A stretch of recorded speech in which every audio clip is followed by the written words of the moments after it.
Regarding Germany's historical legacy, I think what it's shown is that Germany is defining what anti-Semitism is. It's actually weaponizing anti-Semitism. It doesn't understand, or it doesn't want to show that the difference between Judaism and Zionism, and what Germany actually doing is supporting Zionism.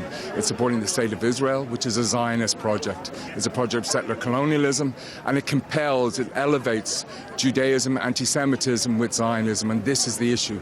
This is thrown back all the time in terms of Germany's historical legacy, historical responsibility, but after 19 months of what we've witnessed, particularly of the slaughter of children, of civilians, world scale, that's called genocide, Germany still continues to take this position. So 2 weeks ago, the city of Berlin twinned with the city of Tel Aviv.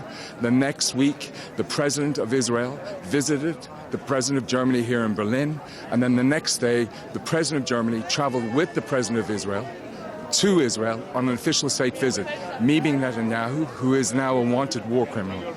So the complicity of Germany is not only complicity, but Germany is a partner in genocide.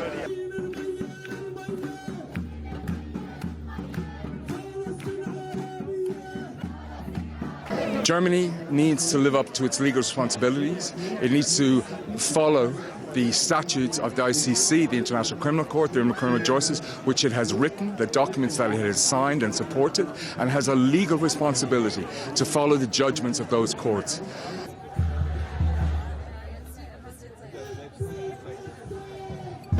So the legal statement by the Prime Ministers of Canada, the United Kingdom and of France, on one level it's to be welcomed, but it's 19 months too late. The UK, Canada and France have been sort of supporting the State of Israel in its position in this notion of defence in the face of absolute genocide. This is matched alongside, and I think it needs to be able to bring it back to Germany and its position as the second largest supplier of weapons to Israel.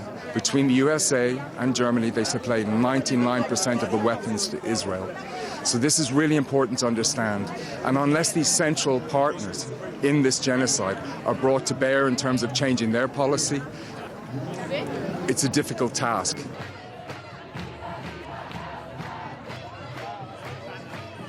I come from Ireland. I've been a long-term resident and lived in Berlin.